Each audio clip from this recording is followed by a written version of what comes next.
the deepest recesses of our brain lurks a noodle-shaped city. Within this noodle city scurry our thoughts, shuffling through the brain coils like frantic centipedes. It's a dark place. Nobody knows what goes on inside there. Whether monsters lurch or angels dance, nobody can tell. We can only feel the distant vibrations of the whispers and echoes rising out of this dark place. Gone Girl by Gillian Flynn takes us on a peregrination through this dark place with the cue of a story. The story of a husband and wife, both of them close to psychotic. In fact, not close but totally psychotic. On the day of their 5th anniversary, the wife, Amy, disappears all of a sudden from their house and police is brought into picture. Upon several investigations, the clues, most of them, point towards Nick, the husband, as the suspect behind her disappearance. Blotches of blood that were wiped off by someone were discovered in their kitchen, as well as some other clues such as Amy's diary, colossal amounting credit card bills, a woodshed with the things bought from these credit cards, and more likewise. Nick's life becomes miserable as all cameras flash at him, sloshing him with negative limelight and asking him the recurring question, "Where is Amy?" To this he doesn't seem to have any answer.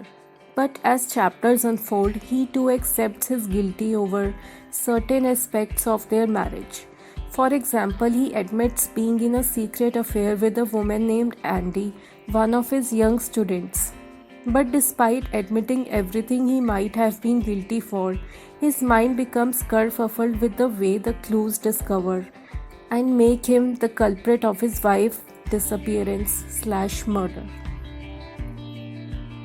With some more hints that Nick discovered privately, he became certain that his wife Amy had been framing him.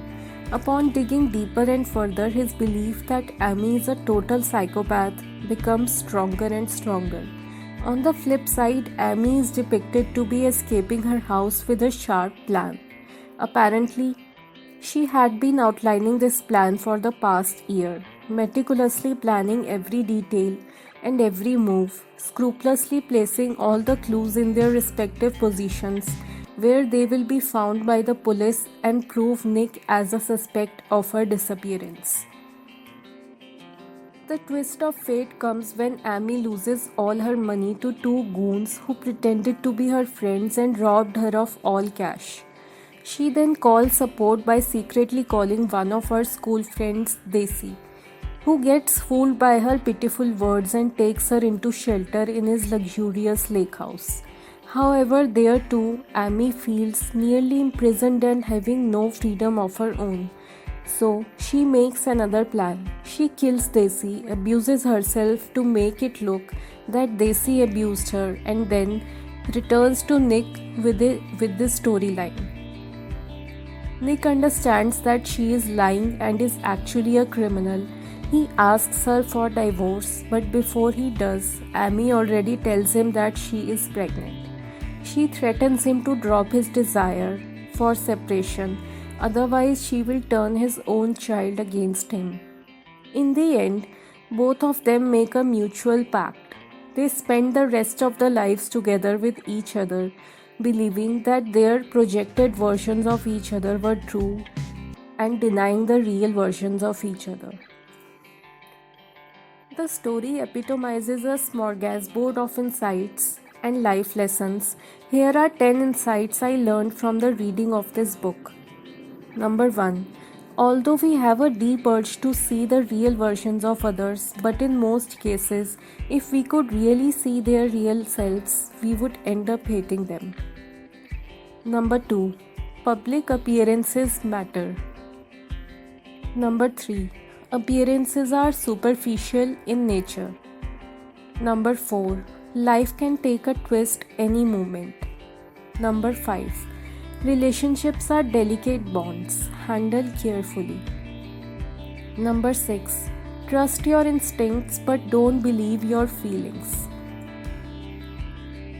All the people who come across in our life, we wear their characters as costumes in our psyche. Number 8.